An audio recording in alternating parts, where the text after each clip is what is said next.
Kasus pemaksaan jilbab terhadap siswi non-muslim di SMKN 2 Padang ini jadi viral setelah orang tua sang siswi mengunggahnya di media sosial 21 Januari 2021 lalu. Halo, perkenalkan, nama saya Yohana Desi Tumorang dengan NIM 210910301018. Saya Arini Andrea Lubis. Nama saya Alga Pamungkas dengan NIM 210910101149. Saya Sukma Setia Pradeni dengan NIM 2109103010771. Saya Florence Marianti Wilhelmina Patulaki dengan NIM 192010101049. Kasus ini berawal dari Jenny Cahyani Hia yang bersekolah di SMK Negeri 2 Padang tidak menggunakan hijab pada saat sekolah tatap muka berlangsung pada tanggal 11 Januari 2021. Padahal Jenny ini adalah siswa non-muslim. Ia diberikan waktu selama 1 minggu oleh sang guru untuk menentukan keputusannya apakah dia tetap dengan pendiriannya atau tidak. Namun, Jenny ini tetap dengan pendiriannya yaitu tidak menggunakan hijab. Sementara, Kepala Sekolah SMK Negeri 2 Padang beralasan bahwa mayoritas para siswi sukarela menggunakan hijab tanpa paksaan guna menyesuaikan diri dengan murid yang lain dan menyesuaikan dengan tradisi yang ada di Padang. Kasus seperti ini tidak hanya terjadi di Padang, namun terjadi juga di kota-kota lainnya.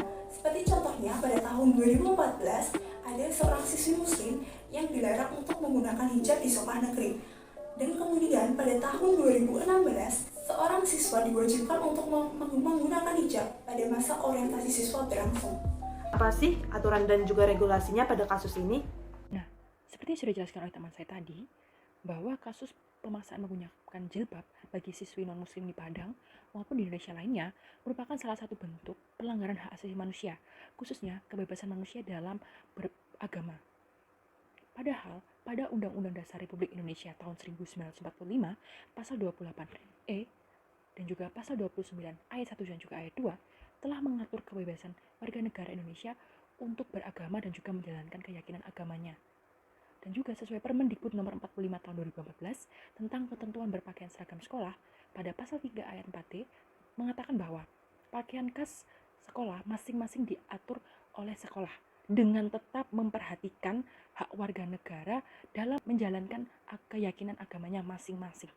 Nah, tentunya kasus pemaksaan jilbab ini merupakan salah satu bentuk pelanggaran dari aturan yang sudah saya sebutkan tadi.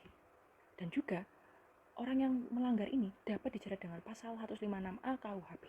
Apakah kasus di atas ada kaitannya dengan integrasi? Berdasarkan yang sudah disampaikan teman saya sebelumnya mengenai kasus ini, perilaku ini dapat menyebabkan disintegrasi terhadap nilai integrasi yang seharusnya dimiliki bangsa kita, yaitu integrasi sosial dan budaya, integrasi nilai, dan integrasi tingkah laku. Integrasi sosial budaya yang seharusnya core atau intinya definisi dari integrasi ini adalah sebuah konsep penerimaan terhadap perbedaan sosial dan budaya di Indonesia, termasuk agama. Pada kasus ini tidak dapat diterapkan oleh masyarakat Indonesia, atau contohnya pada masyarakat pada lingkup Padang ini seperti itu.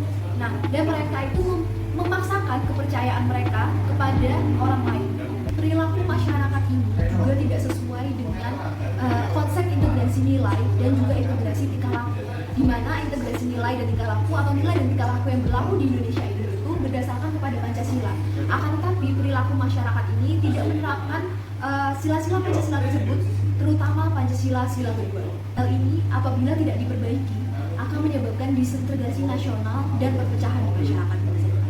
Seperti yang sudah dimention sebelumnya, akan terjadi disintegrasi. Kenapa sih akan terjadi disintegrasi? Dikarenakan adanya pemaksaan, terus juga bisa merusak ideologi kita. Seperti yang kita tahu, kita memiliki Pancasila. Yang poin pertama adalah ketuhanan yang Maha Esa, di mana seluruh rakyat Indonesia dibebaskan untuk memeluk agama, tidak muslim saja. Yang kedua adalah kemanusiaan yang adil beradab. Kita harusnya bersikap adil terhadap seluruh masyarakat Indonesia dan tidak memaksakan kehendaknya. Yang ketiga adalah persatuan Indonesia, di mana bisa merusak persatuan Indonesia karenanya adanya terjadi pemaksaan seperti ini gitu.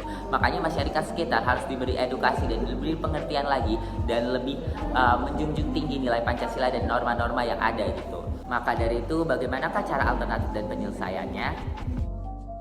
Untuk mencegah sikap yang intoleransi, maka harus dimulai dari jenjang sekolah atau pendidikan agar nilai toleransi ini menjadi sebuah kebiasaan atau perilaku. Kemudian, untuk melakukan pembiasaan tersebut bisa dilakukan dari sekolah, rumah, dan juga lingkungan sekitar. Pembiasaan ini harus dilakukan terus-menerus agar siswa ini menjadi tahu nilai-nilai toleransi. Dapat respon dari pemerintah dengan mengeluarkan kebijakan bersama 3 menteri, yaitu Mendikbud, Mendagri, dan juga Menteri Agama. Kebijakan ini tentang penggunaan atribut dan seragam bagi peserta didik, pendidik, dan juga tenaga pendidik. Kebijakan ini diterbitkan untuk meningkatkan sikap toleransi di dunia pendidikan. Kemudian disahkan pada 3 Februari 2021.